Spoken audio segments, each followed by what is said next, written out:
We're live. Okay, hey everybody.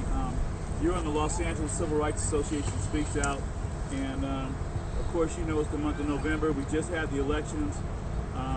Normally I would do my song introduction, but I thought since today is such a beautiful sunny day that we would do the show live right here at the park.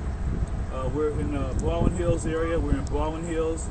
We're at the top of the hill of Stocker and La Brea. And if anybody knows LA, you know where that is, the top of Stockton, La Brea at the park. It's the great American dream to come out to the park on a Saturday and, you know, hear the kids playing in the background, to see the red-tailed hawks flying by, to look out in the distance of the city and to be able to see downtown Los Angeles and the mountains in the background and all the cars and all the beautiful things here at the park, you know, the birds chirping and all that wonderful stuff. We have a lot to talk about today. We're live. You're on the Los Angeles Civil Rights Association Speaks Out. I'm your host and president, Eddie Jones Jr., president of the Los Angeles Civil Rights Association. I want to say a special hello. Hey, Josh, how you doing, Josh? Hey, how's everybody? Josh is our tech guy. He makes sure everything is all right and it's being done the way it's supposed to be done. You know what? If you didn't get out and vote, I got to be honest with you. First, it's shame on you. If you live in the United States of America and you didn't get out and vote and you wanted to see things right for the Democrats and you didn't vote, shame on you. Let me tell you something. No matter what happened in these elections, we still have a lot of power. The Democrats still have a lot of power. I'm just really kind of sad about the Tea Party. You know, do you have a Rand Paul's picture over there? Okay, well, do you have Sarah Palin's picture over there? No. Because I thought we had a picture of Sarah Palin. I can look. Okay, well anyway, while he's looking for the pictures for Rand Paul and Sarah Palin, which is a part of the Tea Party, I don't like what the Tea Party is doing, and I don't like what they're trying to do or what they want to do, because it's not right. I don't want any group that wants to hate another group to be a group that I want to be a part of or join. There should be no hate at all. It should be 2 groups or 3 groups working together as a unit, because that's the only way any type of real business in the United States of America is going to get done.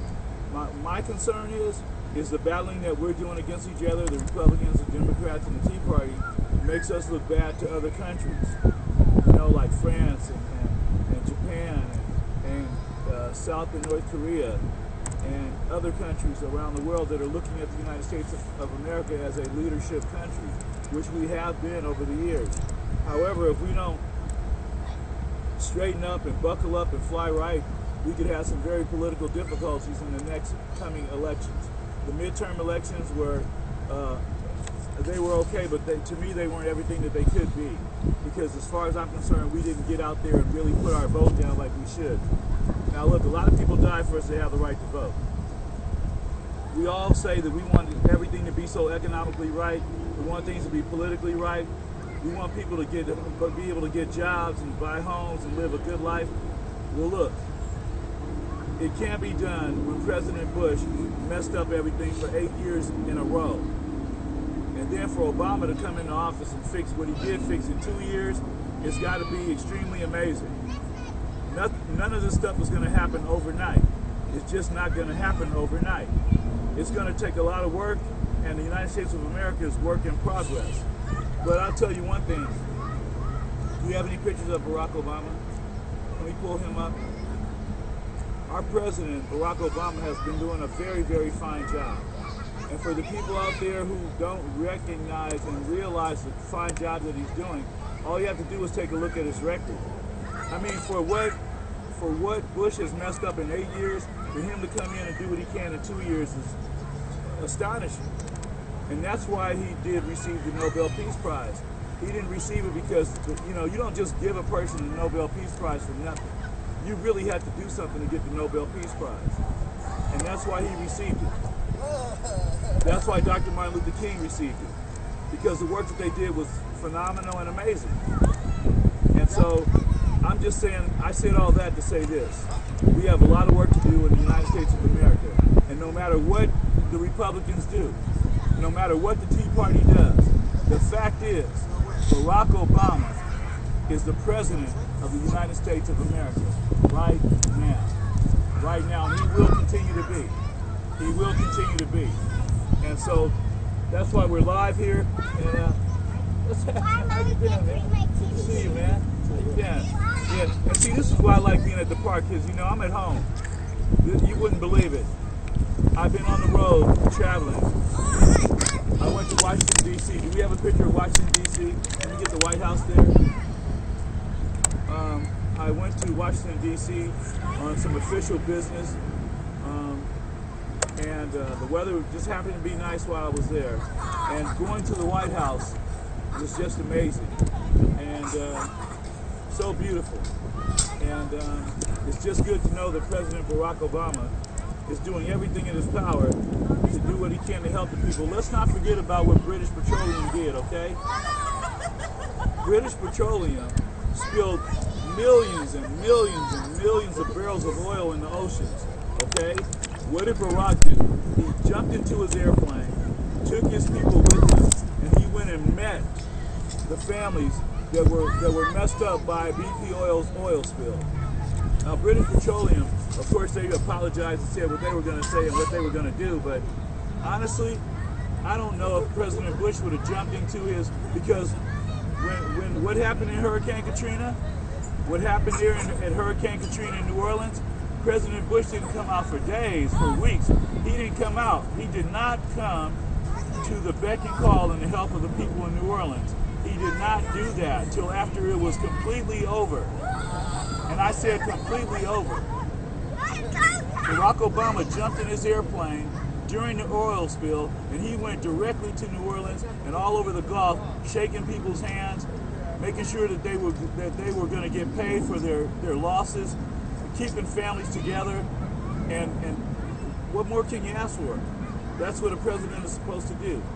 And he passed a health care bill, and now the Republicans have jumped in there and said that the first thing they want to do, their first thing on the agenda, is they want to fight the health care bill. What does the health care bill do? It makes sure that your kids and my kids can stay on their insurance until they're 26 years old. Let's look at the times now.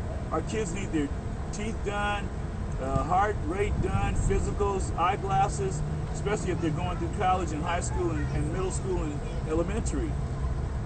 It used to be that your kid could only be on your insurance till they were 18 years old.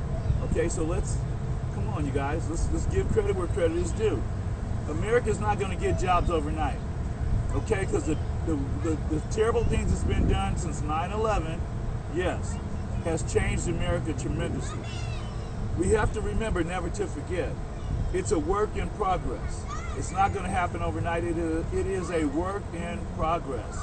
So while I was in D.C., I really enjoyed going to the Supreme Court to do the work that I needed to do at the Supreme Court. I was able to sit in on the Supreme Court and actually, yes, see Chief Judge John Roberts and, of course, Clarence Thomas and all of them inside the Supreme Court room. But my most important thing that I had to do while I was there was to get the proper filed documents to John Roberts, the chief over the Supreme Court. And I made sure that I talked to everybody I needed to, and of course, while I was there, I sat into a session, as I stated, and it was just amazing. And to go to the Supreme Court is what we need to do with some of the things that we have going on. That's why I fight for civil, constitutional, human, and amendment rights. That's why I took this particular case all the way to the Supreme Court. And you know, I've always said, we can talk about what we're going to do, but action speaks louder than words, okay? And I walked over and I had a tour of the state capitol, and it's just amazing. If you haven't been to the White House, if you haven't been to the Supreme Court, if you haven't been to the state capitol, you should make that something for you to do, because it's very important to understand how these politics work and who has the power to do what.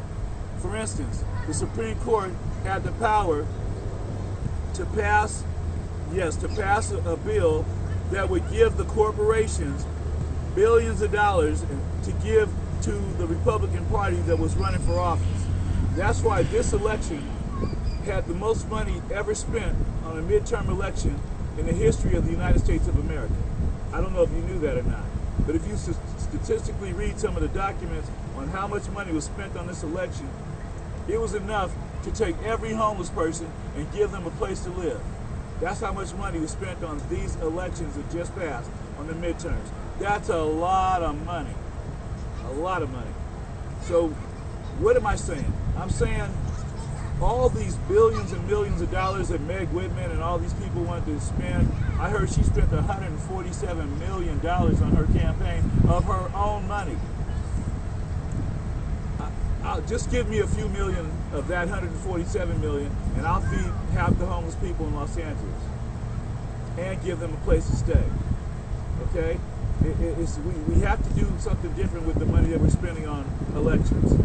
Okay? I'm very concerned about the corporations getting involved and getting a ticket from the Supreme Court to be able to put in as much money as they want to. There should be a limit on cash spent on elections.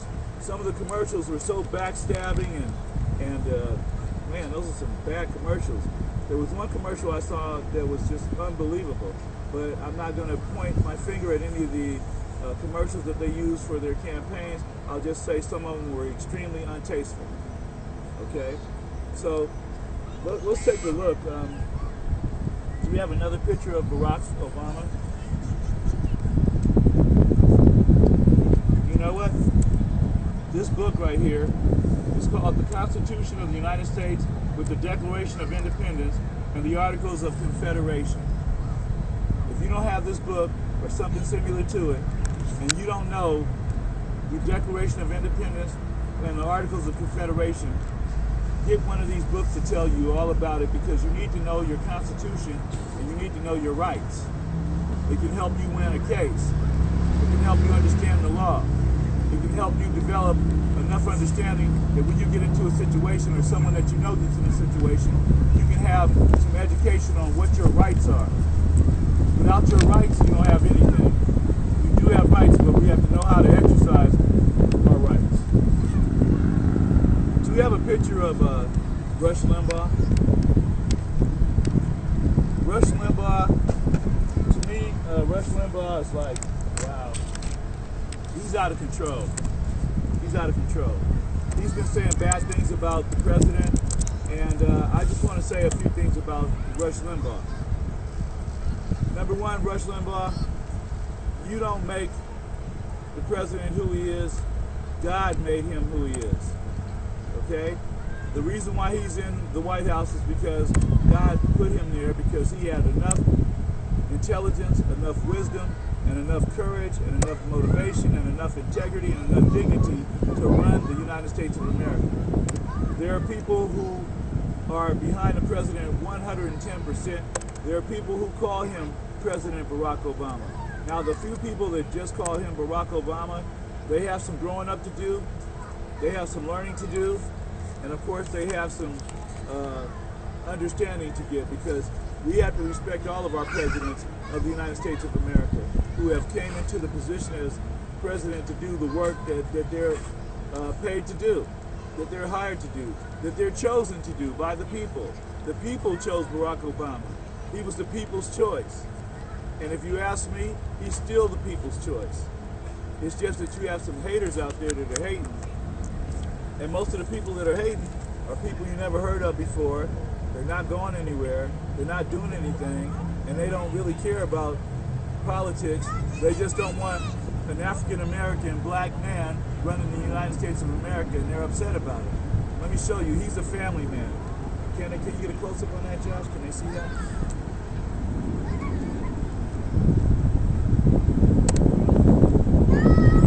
Okay, so here we have a picture on the front page of the Essence magazine.